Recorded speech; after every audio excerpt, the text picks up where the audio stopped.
Qué enorme placer poder estar en presencia de nuestro Señor con otros hermanos, donde podemos cantarle, alabarle, todavía libremente, y que podamos gozarnos y alegrarnos en su presencia. Como dice el Salmo, mirad cuán bueno y cuán delicioso es habitar los hermanos juntos, en armonía. ¿Por qué? Porque ahí envía Jehová bendición y vida eterna. Padre, te pedimos que abras nuestros ojos y nuestro entendimiento a la palabra que has puesto en nuestro corazón y a la que vas a compartir a través de tu siervo en esta mañana. En el nombre de nuestro Señor Jesucristo. Amén. Una de las cosas que siempre caracteriza a los seres humanos es que cuando tenemos un evento por delante, ya sea un congreso, un seminario, un plan de estudios, todos nosotros queremos saber los detalles. Queremos conocer exactamente cuándo es que tenemos que llegar, a dónde es que tenemos que ir, cuánto tiempo vamos a pasar en ese lugar y cuándo termina el programa o la actividad. Siempre hay en nuestra mente, en nuestro corazón, la inquietud de saber qué es lo que va a suceder. Y no es diferente cuando se trata precisamente de los hijos de Dios, ya sea del pueblo de Dios, de Israel, o de la iglesia, cuando queremos saber los detalles. Queremos conocer qué es lo que Dios tiene planificado por delante, cuándo es que se van a dar esas cosas y qué señales o qué indicaciones podemos ver. La vez pasada hablamos acerca de algunas de las señales, ¿se acuerdan? En capítulo 24 de Mateo. Hoy quiero tirarme a otro pasaje en el Antiguo Testamento que nos da también un cuadro muy importante del plan de estudio, por así decirlo, de la trayectoria en grande de lo que va a ser este periodo que nosotros hoy estamos viviendo. Y es que es maravilloso poder estar viviendo estos días. Estamos viviendo en el cumplimiento profético de los últimos días. Estamos viendo delante de nuestros propios ojos el cumplimiento final y total de la profecía de Dios. En Daniel capítulo 9, vamos a ir a unos versículos al final del capítulo, comenzando con el capítulo 24, donde Daniel introduce, mejor dicho, Gabriel, el ángel mensajero de Dios, le presenta a Daniel el cuadro de las 70 semanas de Daniel. Y vamos a explicar rápidamente en qué consiste. No vamos a entrar a muchos de los detalles porque podríamos pasar horas y horas y semanas estudiando esta profecía. Pero a partir del versículo 24, el ángel le dice a Daniel cuál es ese plan que tiene. Y habla de 70 semanas de años. Las 70 semanas de años. Estas semanas son semanas de 7 años. La Biblia en otros pasajes del Antiguo Testamento también habla de semanas de 7 años. Por ejemplo, el año de jubileo se daba después de 7 semanas de 7 años, donde en el año 49 terminaba ese cumplimiento y el año 50 era lo que se llamaba el año de jubileo. En el año de jubileo la gente era liberada. Cualquier deuda que tuviera, si eran esclavos, volvían a recuperar su libertad. Era el año de la liberación, el año 50. Entonces, es un cuadro que es entendible para las personas que conocen las escrituras. Para los judíos, entender que aquí esta semana no son de semana de días, sino semanas de años. Vean qué interesante a partir del versículo 24. 70 semanas están determinadas sobre tu pueblo y sobre tu santa ciudad. Y aquí va a dar 6 razones, 6 cosas que al final de esas 70 semanas se van a cumplir. Vamos a ver rápidamente cuáles de esas ya se cumplieron y cuáles todavía están pendientes. ¿Ok? Entonces vean la primera. Para terminar, ¿qué cosa? La prevaricación. El Señor Jesucristo en la cruz del Calvario puso un final a la culpa del pecado, a la sentencia, a la maldición que había y a la sentencia de muerte que había contra nosotros. Pero todavía no se ha terminado el pecado, ¿no es cierto?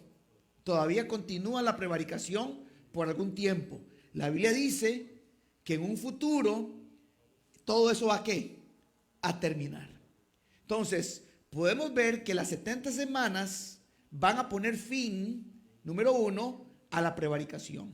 2, poner fin al pecado. Volvemos a lo mismo, ya el pecado ha sido juzgado, ya el pecado ha sido sentenciado, pero todavía vivimos en presencia ¿de qué? Del pecado.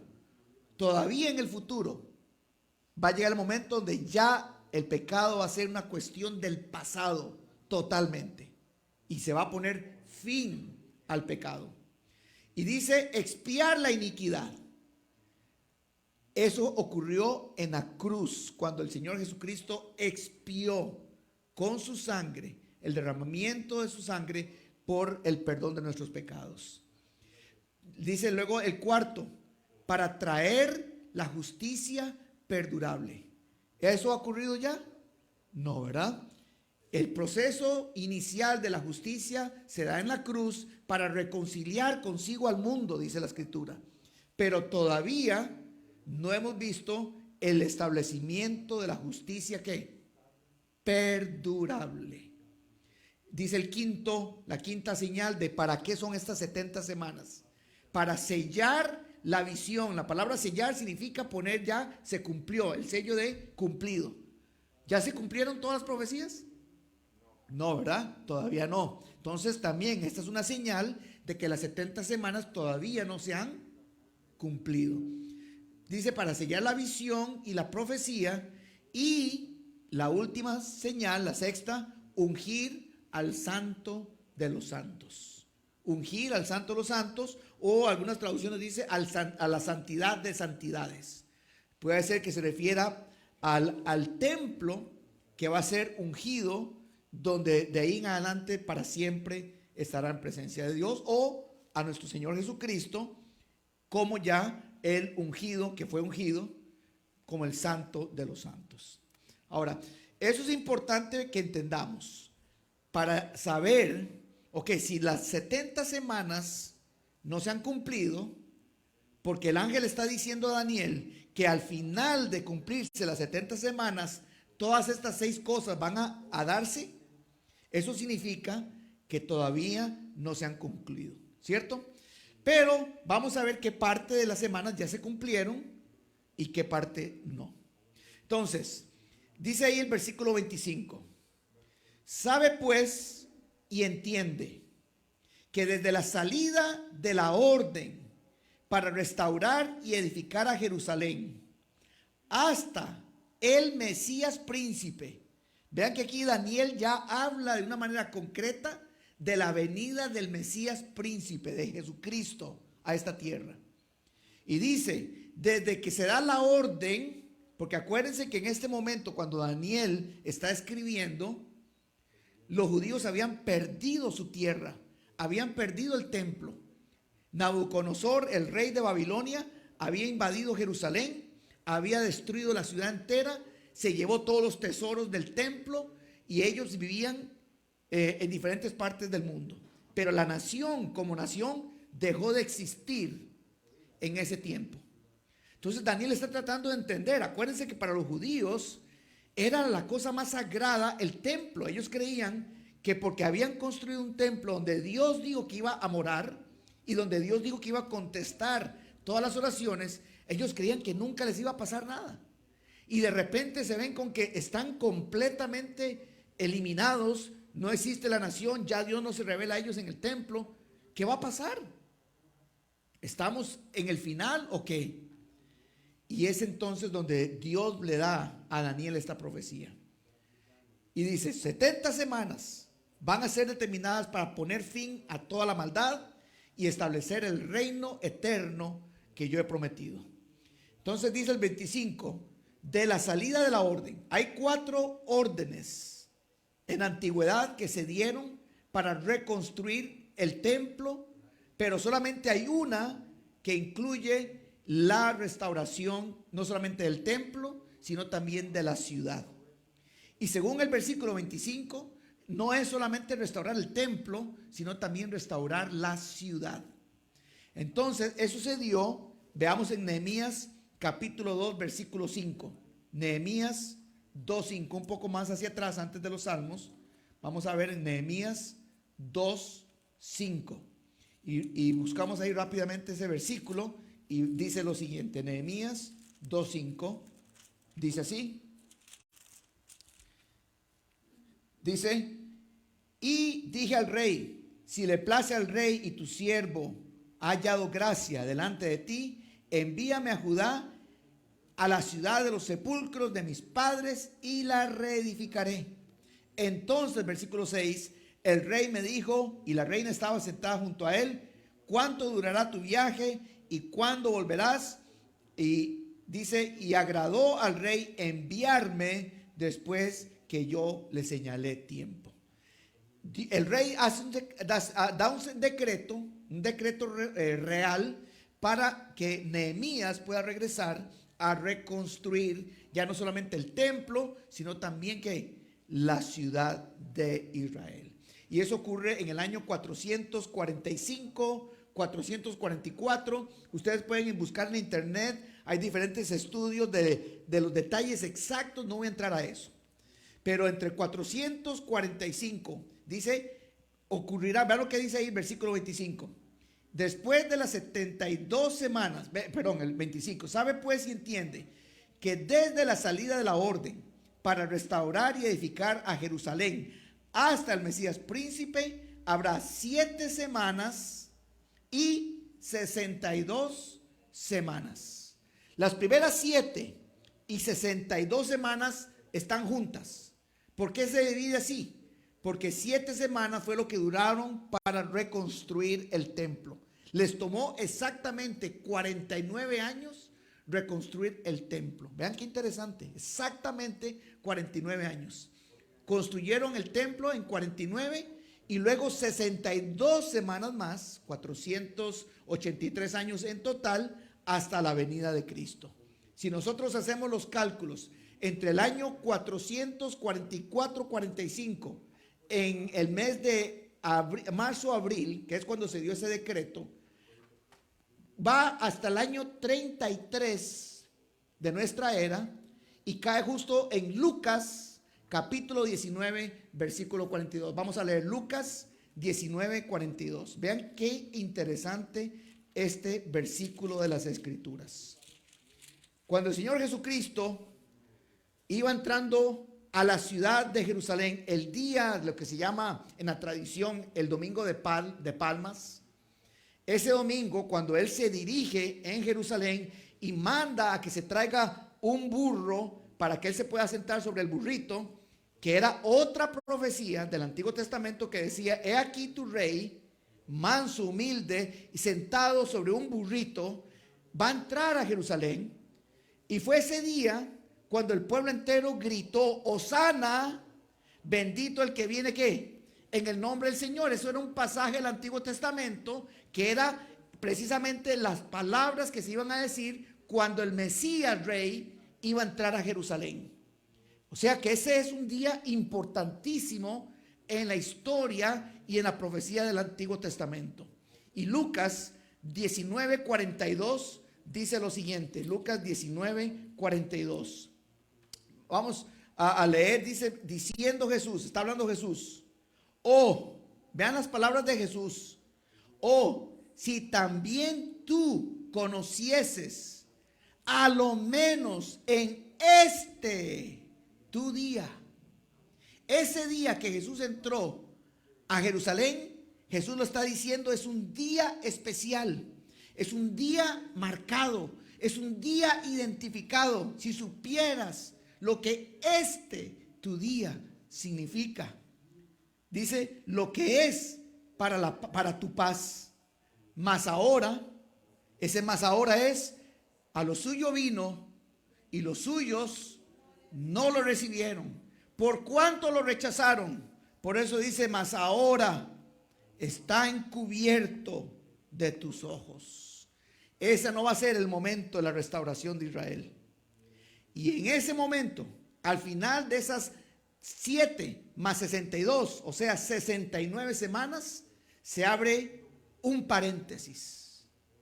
Un paréntesis. En otras palabras, Dios para el reloj de las 70 semanas en la semana 69 y pone a Israel en la banca, por así decirlo. Lo pone de lado y abre un paréntesis a una nueva era, a un nuevo tiempo. Ese tiempo se conoce como el tiempo de la gracia de la iglesia. Es ahí donde se introduce todos estos ya casi 2000 años que hemos vivido de cristiandad y de la iglesia como el centro y el énfasis del reino de Dios en la tierra. ¿De dónde tomo eso también? Veamos lo que dice el versículo siguiente. Dice, el mismo 25, dice, hasta el Mesías príncipe habrá 7 semanas y 72 semanas. Se volverá a edificar la plaza y el muro en tiempos angustiosos. Eso pasó durante esas 69 semanas. Ahora el 26. Y después de las 62 semanas, o sea, las primeras 7 más las 62 serían 69. Después de esas 69 semanas, se quitará la vida ¿a quién? Vean qué increíble.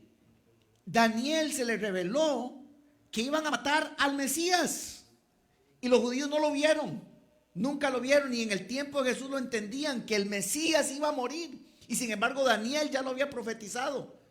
Al final de las 69 semanas le quitarán la vida ¿a quién? Al Mesías. Ahora, vean que eso también introduce un paréntesis, porque la muerte del Mesías no es parte de la semana última, la semana 70.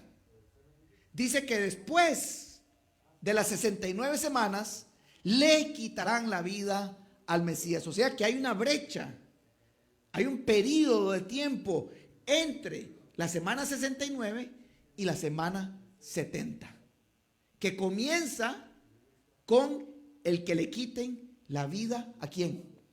Al Mesías, al Mesías. Y luego dice ahí el versículo 26, continúa diciendo, mas no por sí, y el pueblo de un príncipe que ha de venir destruirá la ciudad y el santuario. Esa es la profecía exacta de lo que pasó después de la muerte de Jesucristo, donde los romanos después en el año 70, bajo la dirección del general Tito, invaden Jerusalén, la sitúan y por accidente, dice que una antorcha, una llama, alguien encendió, dice Josefo el historiador, que algún soldado, no se sabe quién, porque la orden era preservar el templo. Los romanos les gustaba preservar el arte y las cosas. Ellos no querían destruir el templo. Pero aparentemente una tea agarró una de las cortinas internas dentro del templo, se incendió y eso comenzó un incendio dentro de todo el templo que lo destruyó por dentro. El templo estaba cubierto de oro. Toda esa parte interna era de oro.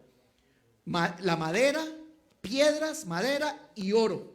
Y obviamente cortinas especiales y carísimas. Cuando todo eso se quema, el oro se derrite y se mete entre las piedras. Dice Josefo, el historiador, que los soldados romanos, para poder captar el oro y sacarlo, los cimientos, los escombros que quedaron, fueron quitando piedra tras piedra y raspando el oro de las piedras hasta que no quedó una sola piedra del templo. ¡Qué increíble! Un relato extraordinario que nos da el historiador judío Josefo durante el tiempo en que él vivió después del tiempo de Jesucristo. Ahora vean qué interesante. Dice el versículo que sigue, dice, y su fin será con inundación, hasta el fin de la guerra durarán las devastaciones. Fue una destrucción terrible. De ahí se habla también de Masada, que fue un lugar donde los judíos un grupo de judíos se acorralaron en una montaña en Masada y pudieron resistir por un tiempo a los romanos, pero los romanos hicieron una especie de camino donde comenzaron a echar tierra y piedras y lograron crear una especie de calle desde la parte inferior hasta la montaña. Y así por varios años construyendo eso hasta que lograron subir y entrar y matar a todos los que estaban en Masada. Una historia fascinante si quieren leer acerca de la historia de Masada. Pero luego el 27 dice, y por otra semana. ¿Lo ven? La última semana, la número 70. Por otra semana, dice, y por otra semana confirmará el pacto con muchos. Y aquí ahora introduce una figura profética que se identifica en Daniel capítulo 7, segunda Tesalonicenses capítulo 2, 4. ¿Por qué sabemos eso? Porque vean lo que hace este personaje. Vean el 27. Y por otra semana confirmará el pacto con muchos. A la mitad de la semana hará cesar el sacrificio y la ofrenda.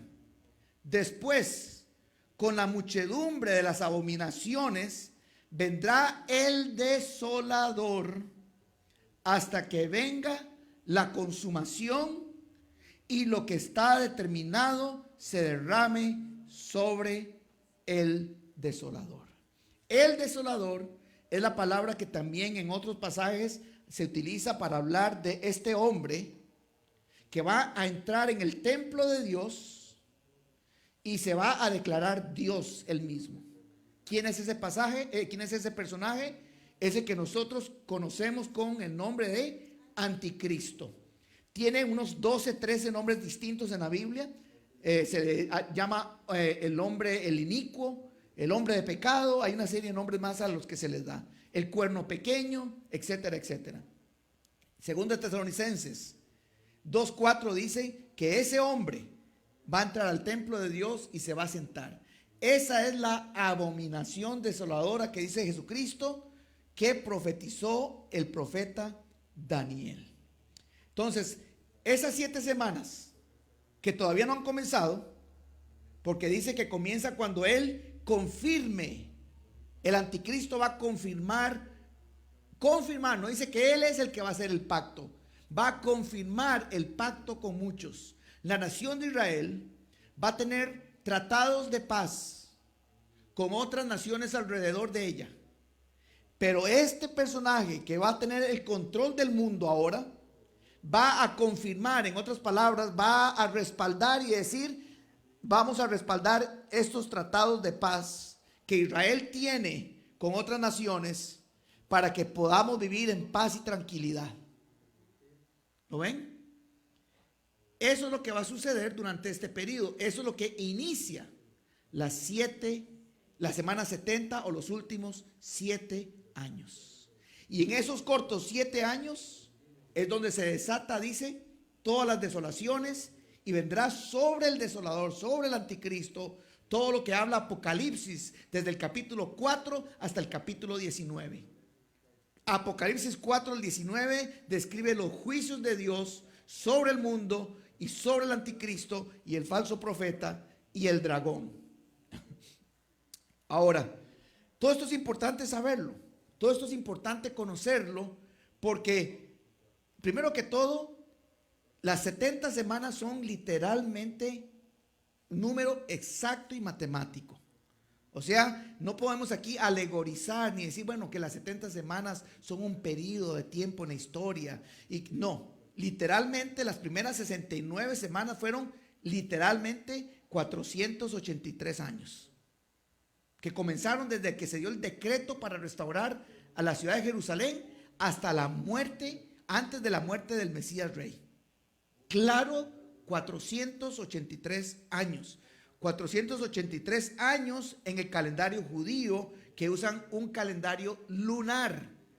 Los judíos usan un calendario lunar que solamente tiene 360 días. 360 días. No 365 como es el que nosotros usamos, que es el sistema romano. ¿Ok? Entonces los judíos manejan los años de manera diferente. Eso obviamente acorta los días. Ustedes pueden ir a buscar los datos exactos y se van a dar cuenta que es preciso.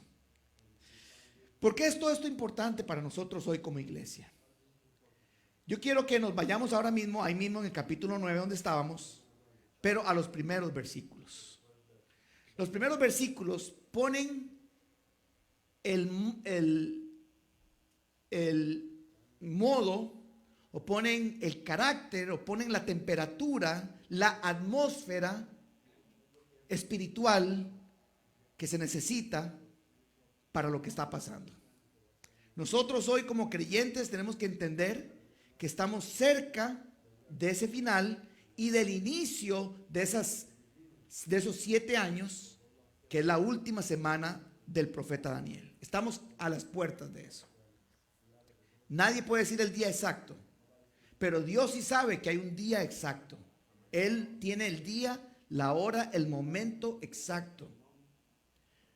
Y eso lo puedo demostrar después, si quieren, les puedo decir cómo, en un pasaje de la Biblia donde en el capítulo 9 de Apocalipsis, el sello número, la trompeta número 5, habla de los 4 ángeles que están deteniendo el río Éufrates y que lo van a secar para que los reyes de el naciente, o sea, del este, entren a invadir a Jerusalén. Pero cuando dice esos 4 ángeles, dice claramente que esos 4 ángeles están destinados para el día, hora, mes y año exactos donde el río Éufrates se va a secar para que los reyes del este entren. Y vean qué interesante, esos reyes del este tienen el color rojo, azul y amarillo. China, Rusia, de hecho el uniforme de los chinos es azul con amarillo. Y dice también que son 200 millones de soldados. 200 millones de soldados. Entonces, y dice que los va a reunir en el lugar que se llama Armagedón. La única vez que se utiliza la palabra en el Nuevo Testamento donde va a ocurrir la batalla final del Armagedón. Los reyes vienen ¿de dónde? Del este, del oriente. ¿Ok? Pero en el capítulo 9 de Daniel, versículo 1, dice así: en el año primero de Darío, hijo de Asuero, de la nación de los medos, que vino a ser rey sobre el reino de los caldeos, en el año primero de su reinado, yo, Daniel, miré que atentamente en los libros. ¿Cuáles libros? Los libros del Antiguo Testamento, las escrituras. En los libros, el número de los años de que habló Jehová al profeta Jeremías, que habían de cumplirse las desolaciones de Jerusalén. ¿En cuántos años? 70 años. Anoten estos versículos.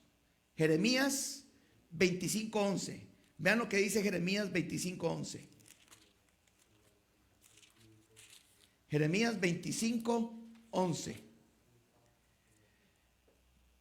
Toda esta tierra, dice Jeremías, toda esta tierra será puesta en ruinas y espanto, y servirán estas naciones al rey de quién. ¿Por cuántos años? 70 años. Y no lo dice solo una vez. Saltemos al capítulo 29, versículo 10. Capítulo 29, versículo 10. Porque así dijo Jehová: cuando en Babilonia se cumplan los que 70 años, ¿yo qué? Yo os visitaré y despertaré sobre vosotros mi buena palabra para haceros ¿qué? Wow. Pero ¿qué estaba haciendo Daniel? Dice que él vino a hacer, dice Daniel, miré atentamente en los libros el número de los años de que habló Jehová el profeta Jeremías. Atentamente. Si hay algo que tenemos que hacer en este momento de la historia, hermanos, donde todo lo que está pasando, es dedicarnos a leer la Biblia más, a escudriñarla, a estudiarla atentamente, cuidadosamente, a ver lo que Dios está haciendo. Pero vean el versículo 3. Cuando nosotros hacemos eso, cuando nosotros nos volvemos a la palabra y nos volvemos a Dios y vemos lo que Dios está por hacer, vean lo que pasó con Daniel, versículo 3. Y volví mi rostro, ¿a quién? A Dios, el Señor. ¿Cómo? Buscándole en oración y ruego, en ayuno, cilicio, ceniza. Y oré a Jehová mi Dios e hice confesión diciendo: ahora, Señor Dios grande, digno de ser ¿qué? Temido, que guardas el pacto y la misericordia con los que te aman y guardan tus mandamientos. Hemos pecado, hemos cometido iniquidad, hemos hecho impíamente y hemos sido rebeldes y nos hemos apartado de tus mandamientos y de tus ordenanzas. Quiero terminar esto precisamente, hermanos, con esta palabra.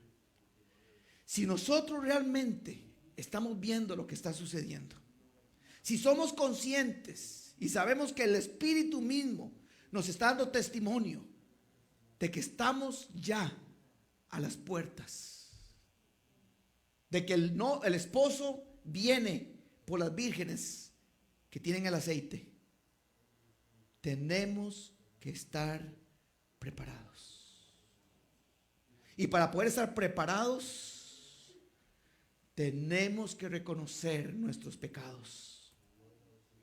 Tenemos que confesar nuestras debilidades. Tenemos que volver nuestro rostro a Dios y confesar toda nuestra maldad. Eso es lo que realmente debería estar sucediendo en la iglesia en este momento. Una iglesia que se vuelve a Dios de todo corazón.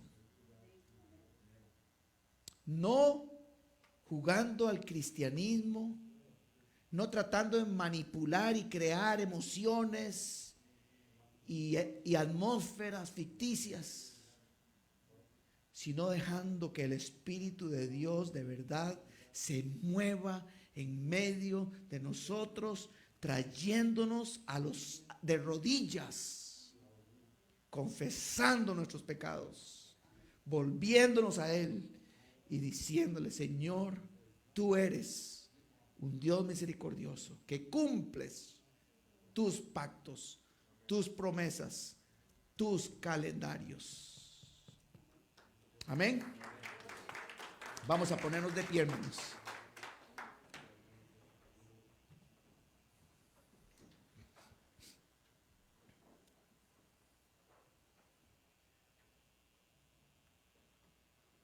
Vamos a aprovechar este momento también para preparar nuestro corazón para la cena del Señor. La cena del Señor es un tiempo especial, es un tiempo de reflexión profunda, pero de gozo increíble. Reflexión profunda para recordar y volver atrás y pensar el precio que nuestro Señor Jesucristo tuvo que pagar por nuestros pecados. Lo serio. Tanto es así que el Señor decidió preservar su imagen. Y si ustedes leen el libro de Apocalipsis, a Jesucristo en el libro de Apocalipsis se le llama el Cordero inmolado. Inmolado significa sacrificado, porque vamos a poder ver a Jesús con todas sus heridas, cicatrices, todo lo que Él tuvo que hacer y pagar por nosotros. Es un tiempo para eso. Es un tiempo para reunirnos como iglesia y confesar nuestros pecados, porque la cena del Señor precisamente nos permite ponernos a cuentas con Dios. Por eso Pablo dice: si nos examinásemos, no seríamos juzgados y condenados. Es un momento para examinarnos a nosotros mismos y confesar y arreglar cuentas con Dios. La Biblia dice: sí confesamos. Y la palabra confesar significa literalmente decir lo mismo que Dios piensa acerca de nuestros hechos. En otras palabras, no excusas, hay que llamar las cosas como lo que son. Pecamos, Señor, te fallamos. Y entonces dice, sí confesamos, sí nos ponemos de acuerdo con Dios. Él es fiel y justo para perdonar nuestros pecados y limpiarnos de toda maldad. ¿Cuántos quieren de verdad alzar su corazón al Señor? No digan nada. Nada más la pregunta la lanzo a su corazón, a su mente. ¿Cuántos quieren de verdad elevar su corazón a Dios y decirle, Señor, hemos pecado, hemos fallado? Vamos a orar.